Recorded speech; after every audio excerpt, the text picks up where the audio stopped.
2017 के पहले क्या था? पांडे जी, आप भी कहीं जाते 17 के पहले, ठीक है स्पीकर के नाते आप गए होंगे तो प्रोटोकॉल अलग था, लेकिन एक कॉमन मैन बनकर के जाते और कहते मैं इटवा का रहने वाला हूं, तो लोग आपको भी शंका की नजर से देखते, जबकि आप लगते भद्र पुरुष हैं। अलग विषय है कि शिवपाल जाते तो इनको तो कोई देता ही नहीं। 17 के पहले या मंत्री थे तब उनको मिल जाता था, अन्यथा वैसे जाते तो इनको कोई देता नहीं। लेकिन आज आप जाइए, मत बोलिए कि सपा के हैं, हो सकता है सपा के नाम पे लोगों में एलर्जी हो, लेकिन अगर आप बोलेंगे उत्तर प्रदेश के हैं, और मैं दावे के साथ कहता हूं कि भारत के अंदर और दुनिया के अंदर कोई देश और कोई प्रदेश ऐसा नहीं होगा जहां पे लोग बड़े सम्मान की निगाहों से आपको न देखें। ये परिवर्तन हुआ है। हां, हमें खुशी है, हमारे प्रदेशवासियों को सम्मान मिला है, हमें खुशी है, हमारे युवाओं को उसकी पहचान मिली है, हमें खुशी है। ये वही प्रदेश है जिस प्रदेश में पहले कोई निवेश करने नहीं आता था, आज निवेश का डेस्टिनेशन बनकर के उत्तर प्रदेश ने एक नई पहचान बनाई है। ये वही प्रदेश है। और मैं आपको, आपने जो आंकड़े मुझे दिए हैं,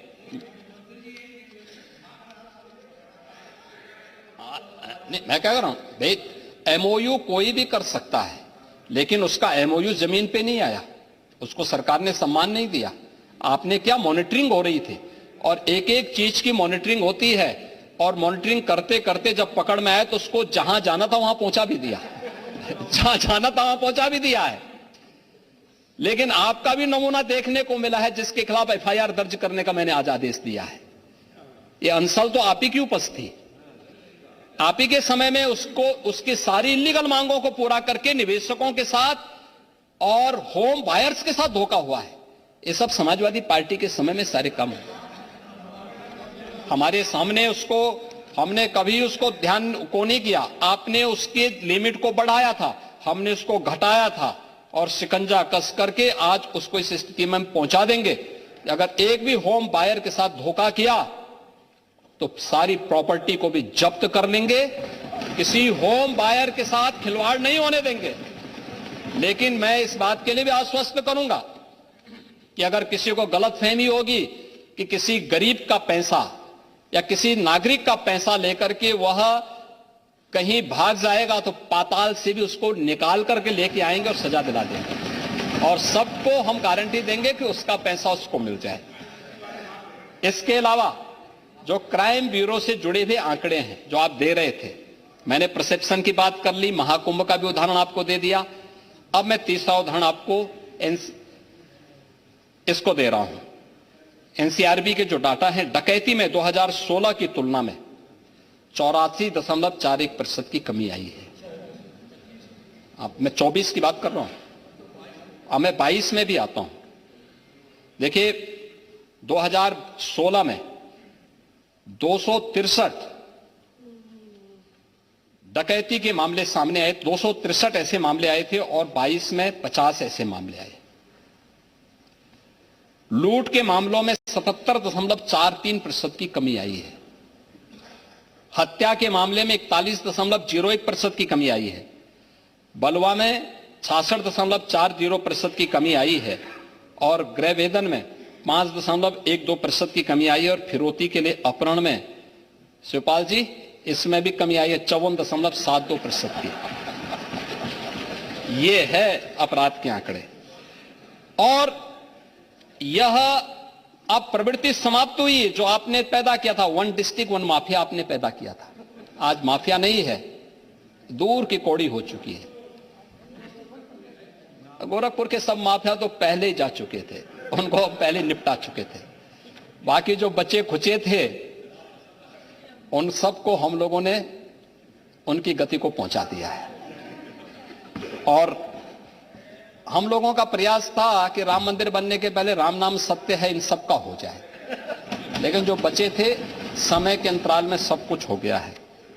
और आज मुझे बताते हुए प्रसन्नता है महोदय कि ये सब हम करने में सफल हुए हैं पुलिस के रिफॉर्म हमने जो किए, पुलिस की सुविधाओं में जो बढ़ोतरी की, उनकी ट्रेनिंग को बेहतर की, ये वही प्रदेश था जहां पहले अपराधी दौड़ाता था, पुलिस भागती थी और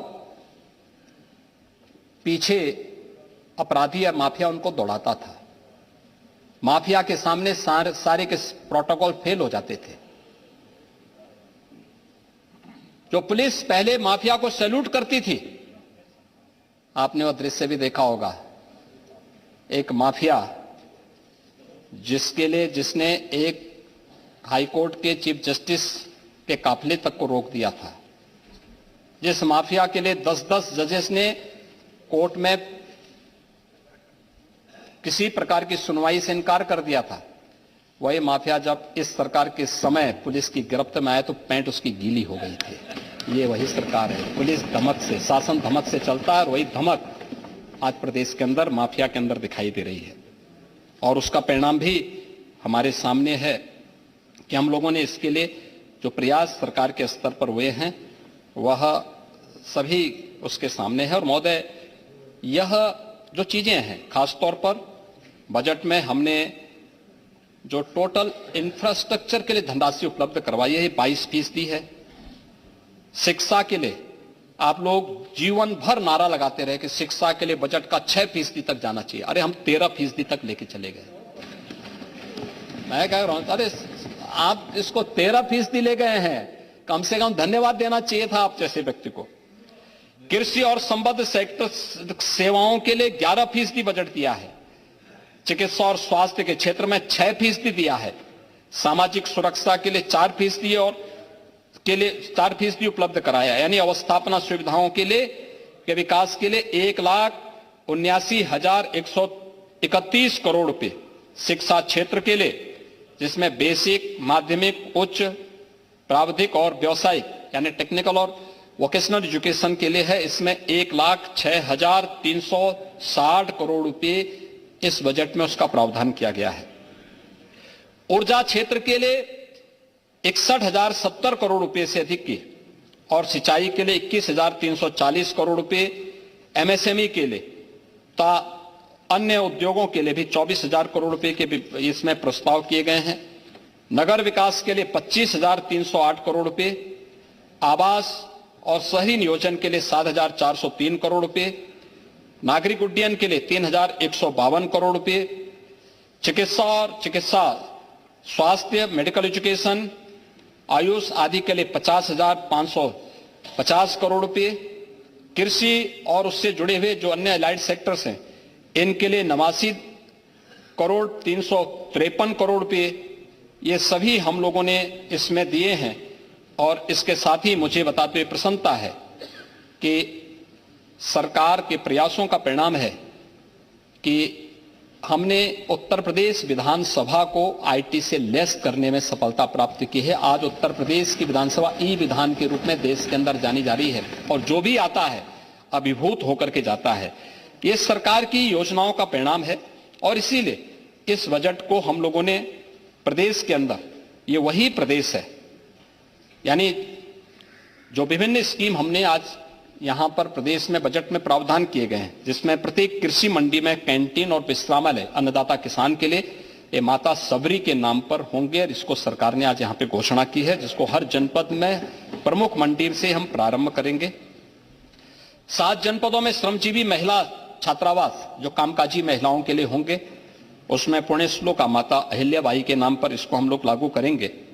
सीएम मित्र पार्क 10 टेक्सटाइल पार्क के रूप में ये स्थापित होंगे, जिसमें संत कबीर दास जी के नाम पे ये होंगे। 2 जनपदों में लेदर पार्क इस संत रविदास जी के नाम पर हम आगे बढ़ाएंगे। लखनऊ में सीड पार्क या चौधरी चरण सिंह जी के नाम पर। नगरीय क्षेत्रों में पुस्तकालयों की व्यवस्था ये भारत रत्न अटल बिहारी वाजपेयी जी के नाम पर। और मेधावी बालिकाओं के लिए स्कूटी की इस योजना महारानी लक्ष्मीबाई स्कीम के अंतर्गत और समाज कल्याण विभाग के द्वारा छात्रावासों के पुनर्निर्माण और नवनिर्माण को हम लोग भारत रत्न बाबा साहब डॉक्टर भीमराव अंबेडकर जी के नाम पर इस स्कीम को आगे बढ़ाने जा रहे हैं। महोदय, बजट के बारे में जो मैंने कहा कि इतना जो भी प्रयास सरकार ने किया है, यह उत्तर प्रदेश की अर्थव्यवस्था को, जो अर्थव्यवस्था कभी पिछली सरकारों की उपेक्षा के कारण जो उत्तर प्रदेश केवल एक लेबर फोर्स बनकर के रह गई थी, आज वह उत्तर प्रदेश देश की इकोनॉमिक फोर्स बनकर के उभरे, भारत के ग्रोथ इंजन की भूमिका के रूप में अपनी भूमिका का निर्वहन करे, इस दिशा से सरकार ने व्यवस्था आगे बढ़ाई है। और इन्हीं सब बात को लेकर के $1 ट्रिलियन की इकोनॉमी को बनाने के लिए हम लोगों ने, इस सरकार ने आज यह व्यवस्था आगे बढ़ाई है। और मुझे बताते हुए प्रसन्नता है कि सरकार ने जो कदम आगे बढ़ाए थे, आज उसका परिणाम भी हम सबके सामने है। मुझे प्रसन्नता है कि ये उत्तर प्रदेश में ऐसा नहीं कि उत्तर प्रदेश में पोटेंशियल की कमी पहले रही हो, क्षमता पहले भी थी, प्रतिभा से संपन्न युवा पहले भी थे। उत्तर प्रदेश के युवा हो, किसान हो, महिला हो या समाज के किसी भी तबके के व्यक्ति के मन में पहले भी आकांक्षा थी, लेकिन राजनीतिक इच्छा शक्ति की जिस जिजीविषा की आवश्यकता होनी चाहिए थी, उसकी कमी थी, वो सोच नहीं थी और वह विजन नहीं था, और यही कर्महीनता थी जिसके कारण उत्तर प्रदेश एक नीतिगत जड़ता का शिकार हो गया था, बीमारू राज्य हो गया था, पहचान के संकट से गुजर रहा था। विकास तो यहां पे प्राथमिकता थी ही नहीं।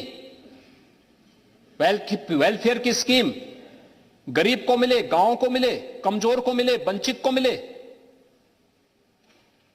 ये कहीं प्राथमिकता नहीं थी। जब स्वयं का हित महत्वपूर्ण हो जाता है तो परमार्थ की बात नहीं हो सकती। परमार्थ की बात करने के लिए स्वयं के हित से उभरना पड़ेगा और उस स्व को ढूंढना पड़ेगा, अन्य की पीड़ा के साथ अपनी संवेदना को जोड़ना पड़ेगा। और यह हम सब ने इसी भाव के साथ इस बजट को, लगातार 9वें बजट को हम लोगों ने इस माननीय सदन के सामने प्रस्तुत किया है। और इस बजट को प्रस्तुत करते हुए मुझे ये बातें याद आ रही हैं कि वास्तव में आप लोग दुष्प्रचार खूब करिए, खूब हो हल्ला करिए, शब्दों की मर्यादाओं की सीमाओं को भी लांघिए, लेकिन जनता जनार्दन आपको और आपके इस चीर हरण के दृश्य को भी देख रही है। आपको कभी इसके लिए माफ नहीं करने वाली है। आप लोगों ने महाकुंभ के बारे में, अयोध्या के बारे में, कोरोना प्रबंधन के बारे में, काशी विश्वनाथ मंदिर के बारे में, संभल के बारे में जो भी दुष्प्रचार किया है, उस दुष्प्रचार का जवाब प्रदेश की जनता जनार्दन दे रही है। अभी 10 उपचुनाव में दिए हैं, आने वाले समय में भी देने, हाँ दी है ना, उसी का परिणाम था ये, आने वाले समय में भी देंगे। और इसीलिए मैं आपसे केवल मैं अंत में एक बात कहना चाहूंगा, जो अटल जी की एक पंक्ति है कि किंतु अपना ध्येय यात्रा में हम कभी रुके नहीं, किसी चुनौती के सम्मुख कभी झुके नहीं, कभी झुके नहीं। और ये सरकार इसी ध्येय के साथ बिना रुके, बिना डिगे, बिना झुके, लोक कल्याण के लिए, वंचित को वरीयता देते हुए उत्तर प्रदेश की इकोनॉमी को $1 ट्रिलियन की इकोनॉमी बनाने की दिशा में किए जाने वाले प्रयासों की दिशा में इस बजट को लेके आई है। और मैं चाहूंगा कि सभी पूरा माननीय सदन इस बजट पर अपना सहयोग प्रदान करें, क्योंकि इसमें अगर आप विरोध करते हैं तो जिन गरीबों के लिए स्कीम है और जिन क्षेत्रों के विकास से उत्तर प्रदेश की अर्थव्यवस्था को एक नई गति मिलनी है, इसका मतलब यह है कि आप उसका विरोध कर रहे हैं। जिन महापुरुषों के नाम पर ये स्कीम घोषित हुई है, उनका आप विरोध कर रहे हैं, ये उसको साबित करेगा। अध्यक्ष जी, आपने मुझे अवसर दिया है, मैं आपका भी हृदय से आभार व्यक्त करता हूं। धन्यवाद। मत संख्या 10, माननीय वित्त मंत्री जी। मत संख्या 10। माननीय अध्यक्ष जी,